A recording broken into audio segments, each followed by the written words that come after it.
Urdu ocean کے معزز ناظرین السلام علیکم۔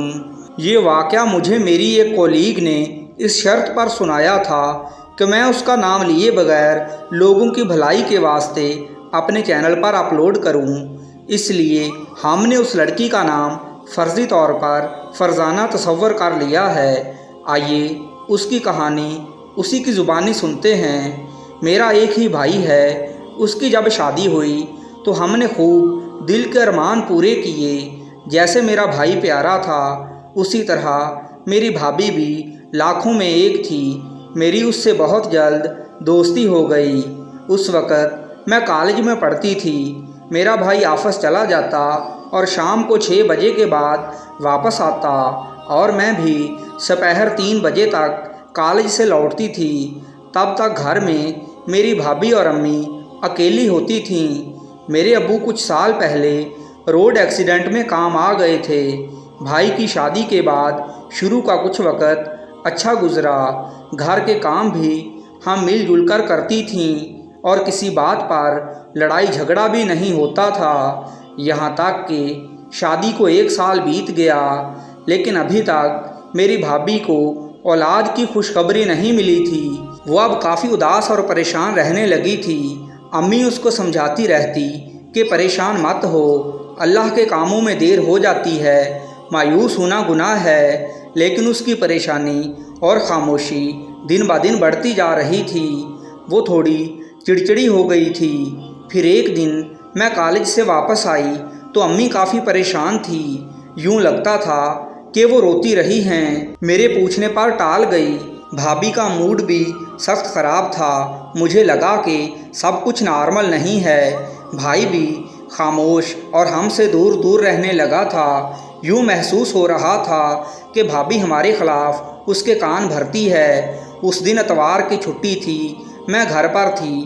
شام کے وقت بھابھی اچانک گھر سے غائب ہو گئی۔ میں نے امی سے پوچھا کہ بھابھی کہاں ہے، تو امی نے کہا کہ قریبی پارک میں گئی ہے، آ جائے گی واپس، اس کا روزانہ کا معمول ہے۔ میں امی کی بات سن کر حیران ہوئی۔ ہمارے خاندان میں اکیلی لڑکی کا گھومنے یا شاپنگ کے لیے باہر جانے کا رواج نہیں تھا۔ میں نے امی سے پوچھا کہ وہ کس کی اجازت سے جاتی ہے، تو امی نے جواب میں کہا کہ وہ کہتی ہے میں نے اپنے شوہر کو بتایا ہوا ہے، مجھے کسی اور کی اجازت کی ضرورت نہیں ہے۔ میں بھی خاموش ہو گئی تھی۔ اس شام بھابھی نے جب کھانا بنایا تو میری اور امی کی طبیعت خراب ہو گئی، ہمیں الٹیاں آتی رہیں، جبکہ بھائی اور بھابھی نے کھانا باہر جا کر کھایا تھا۔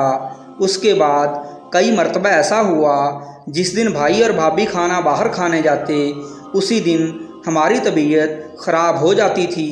کھانے کا ذائقہ بھی عجیب سا لگتا تھا، یوں محسوس ہوتا تھا کہ کسی بدبو کو چھپانے کے لیے کھانے میں اضافی مسالے ڈالے گئے ہوں۔ امی نے مجھے کہا کہ فرزانہ ہنڈیا تم خود بنایا کرو، پتہ نہیں بہو کھانے میں کیا ڈال دیتی ہے۔ لیکن میرے سالانہ امتحانات ہونے والے تھے، اس لیے میں کالج سے واپس آ کر بھی پڑھتی رہتی تھی، اس لیے فوراً کچن سنبھالنا میرے لیے ممکن نہیں تھا۔ لیکن میں نے ایک کام کرنا شروع کر دیا، وہ تھا بھابھی کی ایک ایک حرکت پر نظر رکھنا، اور کچھ ہی دنوں بعد ایک عجیب کہانی سامنے آ گئی۔ اس دن بھی دونوں کا باہر کھانا کھانے کا پروگرام تھا۔ بھابھی جلدی جلدی ہمارے لیے کھانا تیار کر رہی تھی، اسی دوران وہ واش روم چلی گئی۔ جب وہ واش روم سے باہر نکلی تو مجھے اس پر شک ہوا کہ اس نے شلوار کی آستین میں کچھ چھپایا ہوا ہے۔ جیسے ہی وہ کچن میں گئی تو میں بھی خاموشی سے اس کے پیچھے چلتی ہوئی کچن میں آ گئی۔ اس کو میرے آنے کی خبر نہیں تھی۔ اس نے جلدی سے آستین سے ایک شاپر باہر نکالا اور اس میں سے انسانی نجاست سے لتھڑے ہوئے کاغذ کے ٹکڑے نکالے اور ہنڈیا میں ڈال دیے۔ میں نے فوراً پیچھے سے بھابھی کا ہاتھ پکڑ لیا اور چیخ چیخ کر امی کو بلا لیا۔ امی اور بھائی بھاگتے ہوئے کچن میں آئے تو میں نے ہنڈیا میں پڑی نجاست کی طرف اشارہ کیا تو دونوں حیران اور پریشان رہ گئے۔ میرا اپنا برا حال تھا، پتہ نہیں وہ کب سے ایسا کر رہی تھی اور کیوں۔ بھائی نے اسے بالوں سے پکڑ لیا اور 2-3 تھپڑ رسید کیے تو بھابھی نے سب کچھ اگل دیا۔ اس کا کہنا تھا کہ وہ پارک کے بہانے ہر ہفتے ایک کالے علم کے ماہر شخص کے پاس جاتی ہے تاکہ اس کو اولاد مل جائے۔ اسی شخص نے بھابھی کو ورگلایا تھا کہ تمہاری ساس نے تم پر جادو کروایا ہے تاکہ تمہاری گود ہری نہ ہو اور تم اس کے بیٹے کی جان چھوڑ دو، اور اس نے مجھے تعویذ لکھ کر دیے تھے جو انسانی نجاست میں ملا کر ساس کو کھلانے تھے تاکہ اس کا کیا ہوا کالا جادو ٹوٹ جائے اور میں صاحب اولاد بھی ہو جاؤں۔ اسی لیے جس دن وہ گندے تعویذ کھانے میں ڈالتی تھی اس دن اپنے شوہر کے ساتھ کھانا کھانے باہر چلی جاتی تھی اور نجاست ہمارے لیے رکھ جاتی تھی۔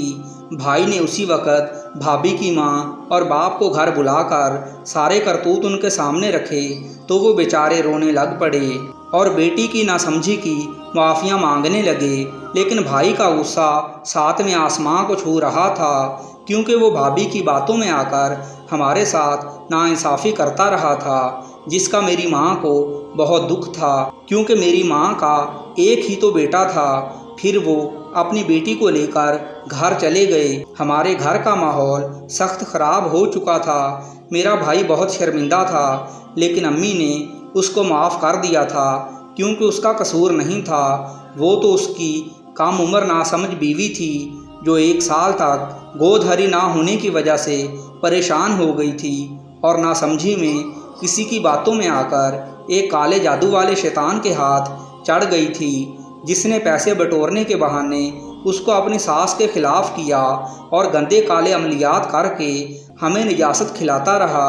بھائی اگلے دن اپنے ایک جاننے والے پولیس آفیسر کے پاس گیا اور ساری آپ بیتی سنائی اور اس جادوگر کا پتہ بتایا تو پولیس نے چھاپا مار کر اس کو گرفتار کر لیا۔ اب زندگی واپس روٹین کی طرف آنے لگی تھی۔ بھائی آفس چلا جاتا، میں کالج، لیکن امی بہت اکیلی اور پریشان تھی۔